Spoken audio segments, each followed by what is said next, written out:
Hello friends, welcome back to Shivani recipe. ಸ್ನೇಹಿತರೆ, ನಾನಿವತ್ತು ನಿಮಗೆ ಟೊಮೆಟೊ ರೈಸ್ನ ಯಾವ ರೀತಿಯಾಗಿ ಮಾಡಬೇಕು ಅಂತ ತಿಳಿಸ್ಕೊಡ್ತೇನೆ. ಬನ್ನಿ ಸ್ನೇಹಿತರೆ, ತುಂಬಾ ಈಸಿಯಾಗಿ ಹಾಗೂ ಕ್ವಿಕ್ಕಾಗಿ ಮಾಡ್ಕೊಳ್ಳುವಂಥ ಈ ಒಂದು ಟೊಮೆಟೊ ರೈಸ್ನ ಸ್ನೇಹಿತರೆ ನೀವು ಕೂಡ ನಿಮ್ಮ ಮನೆಯಲ್ಲಿ ಟ್ರೈ ಮಾಡಿಬಿಟ್ಟು ತಿನ್ಬೋದು ಸ್ನೇಹಿತರೆ. ಹಾಗಾದರೆ ತಡ ಮಾಡದೆ ಯಾವ ರೀತಿ ಮಾಡಬೇಕು ಅಂತ ತಿಳಿಸ್ಕೊಡ್ತೇನೆ. ಬನ್ನಿ ಸ್ನೇಹಿತರೆ, ನೋಡಿ ನಾನಿಲ್ಲಿ ಮೊದಲಿಗೆ ದಪ್ಪವಾಗಿ ಕಟ್ ಮಾಡ್ಕೊಂಡಿರುವಂಥ ಟೊಮೆಟೊಸ್ಗಳನ್ನ ಈ ರೀತಿಯಾಗಿ ಕಟ್ ಮಾಡ್ಕೊಂಡು ಇಟ್ಕೊಂಡಿರೋದು, ಹಾಗೂ ಸ್ವಲ್ಪ ಬೆಳ್ಳುಳ್ಳಿ ಶುಂಠಿನ ಕೂಡ ತೊಗೊಂಡಿರೋದು ನೋಡಿ ಸ್ನೇಹಿತರೆ. ಹಾಗೂ ನೆಕ್ಸ್ಟ್ ಇದಕ್ಕೆ ಏನೆಲ್ಲ ಬೇಕು ಅಂತ ತಿಳಿಸ್ಕೊಡ್ತೇನೆ. ಬನ್ನಿ ಸ್ನೇಹಿತರೆ, ನೋಡಿ ನಾನಿಲ್ಲಿ 2 ಉದ್ದಕ್ಕೆ ಕಟ್ ಮಾಡ್ಕೊಂಡಿರುವಂಥ ಈರುಳ್ಳಿ ಹಾಗೂ ಚಿಕ್ಕದಾಗಿ ಕಟ್ ಮಾಡ್ಕೊಂಡಿರುವಂಥ ಒಂದು 4 ಟೊಮೆಟೊಸ್ ಹಾಗೂ ದಪ್ಪ ಕ್ಯಾಪ್ಸಿಕಮ್ ಹಾಗೂ ನಾನಿಲ್ಲಿ ಸ್ವಲ್ಪ ಕರಿಬೇವು ಹಾಗೂ ಕೊತ್ತಂಬರಿ ಸೊಪ್ಪನ್ನು ಕೂಡ ತೊಗೊಂಡಿರೋದು ನೋಡಿ. ನಾನು ದಪ್ಪಗೆ ಕಟ್ ಮಾಡ್ಕೊಂಡಿರುವಂಥ ಟೊಮೆಟೊಸ್ಗಳನ್ನ ಮಿಕ್ಸಿ ಜಾರ್ಗೆ ಹಾಕೋತಾ ಇರೋದು.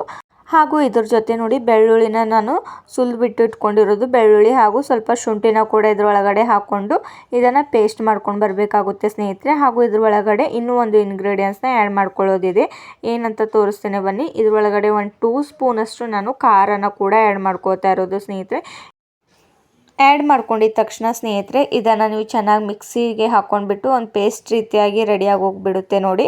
ಚೆನ್ನಾಗಿ ಇದನ್ನು ಮಿಕ್ಸಿ ಜಾರ್ಗೆ ಹಾಕ್ಕೊಂಡು ಪೇಸ್ಟ್ ಮಾಡ್ಕೊಂಡು ಬರಬೇಕು ಸ್ನೇಹಿತರೆ. ಈ ರೀತಿ ನೀವು ಟೊಮೆಟೊನ ಪೇಸ್ಟ್ ಮಾಡ್ಕೊಂಡಿರೋದಾಗಿದೆ ನೋಡಿ.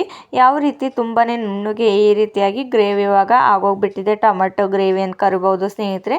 ಚೆನ್ನಾಗಿ ಗ್ರೇವಿ ಮಾಡ್ಕೊಂಡಿದ್ದ ತಕ್ಷಣ ನೆಕ್ಸ್ಟ್ ನಾವು ರೈಸ್ ಯಾವ ರೀತಿ ಮಾಡಬೇಕು ಅಂತ ತಿಳಿಸ್ಕೊಡ್ತೇನೆ ಬನ್ನಿ.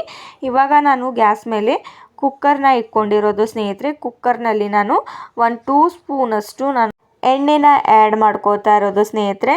ನೋಡಿ, ಎಣ್ಣೆ ಬಿಸಿ ಆದ ತಕ್ಷಣ ನಾವು ನೆಕ್ಸ್ಟ್ ಇಂಗ್ರೀಡಿಯೆಂಟ್ಸ್ನ ಇದ್ರೊಳಗಡೆ ಆ್ಯಡ್ ಮಾಡ್ಕೊಳ್ಬೇಕಾಗುತ್ತೆ. ಇವಾಗ ಎಣ್ಣೆ ಕೂಡ ಬಿಸಿ ಆದ ತಕ್ಷಣ ನೋಡಿ ನಾನಿಲ್ಲಿ ಸಾಸಿವೆ ಹಾಗೂ ಜೀರಿಗೆನ ಹಾಕೋತಾ ಇರೋದು ಎಣ್ಣೆ ಒಳಗಡೆ. 2 ಇಂಗ್ರೀಡಿಯೆಂಟ್ಸ್ನ ಹಾಕೊಂಡಿದ ತಕ್ಷಣ ಸ್ನೇಹಿತರೆ ನೆಕ್ಸ್ಟ್ ಏನೆಲ್ಲ ಹಾಕ್ಕೊಳ್ಬೇಕು ಅಂತ ತಿಳಿಸ್ಕೊಡ್ತೇನೆ ಬನ್ನಿ. ತುಂಬಾ ಈಸಿಯಾಗಿ ಹಾಗೂ ಯಾರಿಗೆಲ್ಲ ಅಡುಗೆ ಮಾಡೋದಕ್ಕೆ ಬರಲ್ಲ ಅಂತಿರೋ ಸ್ನೇಹಿತರೆ ಈ ಒಂದು ಟೊಮೆಟೊ ರೈಸ್ ಮಾಡೋದು ತುಂಬಾ ಈಸಿ ಸ್ನೇಹಿತರೆ. ನೋಡಿ, ನಾನು ನೆಕ್ಸ್ಟ್ ಇದ್ರೊಳಗಡೆ ದಾಲ್ಚಿನ್ನಿ ಹಾಗೂ ಸ್ವಲ್ಪ ಮೆಣಸು ಹಾಗೂ ನೆಕ್ಸ್ಟ್ ಬೇಕಾಗಿರುವಂಥ ಮಸಾಲೆ ಪದಾರ್ಥಗಳನ್ನ ಇದ್ರೊಳಗಡೆ ಸ್ವಲ್ಪ ಪ್ರಮಾಣದಲ್ಲಿ ಆ್ಯಡ್ ಮಾಡ್ಕೊಂಡಿರೋದು ನೋಡಿ. ಹಾಗೂ ಮಸಾಲೆ ಎಲೆಗಳು ಕೂಡ ಎಣ್ಣೆ ಒಳಗಡೆ ಆ್ಯಡ್ ಮಾಡ್ಕೊಂಡಿರೋದು. 1 2 ಮಿನಿಟ್ಸ್ವರೆಗೂ ಇದನ್ನು ಚೆನ್ನಾಗಿ ಫ್ರೈ ಆಗೋದಕ್ಕೆ ಹಾಗೆ ಬಿಡಬೇಕು. ಫ್ರೈ ಆದ ತಕ್ಷಣ ಇದ್ರೊಳಗಡೆ ನೋಡಿ ನಾನು ಉದ್ದಕ್ಕೆ ಕಟ್ ಮಾಡ್ಕೊಂಡಿರುವಂಥ ಈರುಳ್ಳಿನ ಹಾಕೊಳ್ತಾ ಇರೋದು ಸ್ನೇಹಿತರೆ.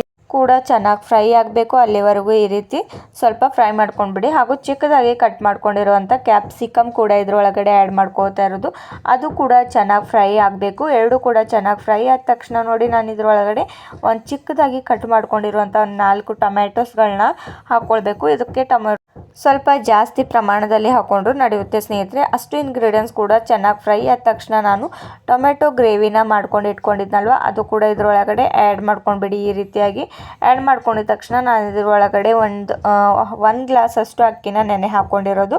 ಅಕ್ಕಿನ ಸ್ವಚ್ಛವಾಗಿ ತೊಳೆದ್ಬಿಡಿ ಸ್ನೇಹಿತರೆ. ತೊಳ್ಕೊಂಡ್ಬಿಟ್ಟು ಈ ರೀತಿ ಹಾಕ್ಕೊಂಡ್ಬಿಡಿ. ಹಾಗೂ ಇದ್ರೊಳಗಡೆ ನಾನು 1 2 ಗ್ಲಾಸ್ ಅಷ್ಟು ನೀರನ್ನ ಕೂಡ ಆ್ಯಡ್ ಮಾಡ್ಕೊಂಡಿರೋದು. ಹಾಗೂ ರುಚಿಗೆ ತಕ್ಕಷ್ಟು ಉಪ್ಪನ್ನು ಹಾಕ್ಕೊಂಡ್ಬಿಡಿ ಸ್ನೇಹಿತರೆ. ಹಾಗೂ ಚಿಕ್ಕದಾಗಿ ಕಟ್ ಮಾಡಿಕೊಂಡು ಇದ್ರೊಳಗಡೆ ಕೊತ್ತಂಬರಿ ಸೊಪ್ಪನ್ನು ಕೂಡ ನಾನು ಹಾಕ್ಕೊಂಡಿರೋದು ನೋಡಿ.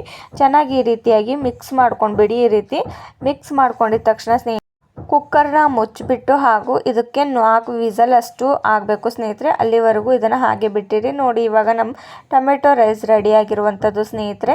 ನಿಮಗೂ ಕೂಡ ಇವತ್ತಿನ ಒಂದು ರೆಸಿಪಿ ಇಷ್ಟವಾಗಿದೆ ಅಂತ ಇಷ್ಟವಾಗಿದ್ದರೆ ಲೈಕ್ ಆ್ಯಂಡ್ ಶೇರ್ ಮಾಡಿ. ಹಾಗೂ ಸಬ್ಸ್ಕ್ರೈಬ್ ಮಾಡ್ಕೊಳ್ಳೋದೇ ನೋಡ್ತಿದ್ರೆ ಸ್ನೇಹಿತರೆ ನೀವು ಕೂಡ ಸಬ್ಸ್ಕ್ರೈಬ್ ಮಾಡ್ಕೊಳ್ಳಿ. ಹಾಗೂ ನೀವು ಕೂಡ ಒಂದ್ಸಲ ಆದರೂ ಈ ಒಂದು ಟೊಮೆಟೊ ರೈಸ್ನ ನಿಮ್ಮ ಮನೆಯಲ್ಲಿ ಟ್ರೈ ಮಾಡಿಬಿಟ್ಟು ನೋಡಿ ಸ್ನೇಹಿತರೆ. ಇಷ್ಟವಾಗಿದ್ದರೆ ಕಮೆಂಟ್ ಮಾಡೋದು ಮರಿಬೇಡಿ. Thank you.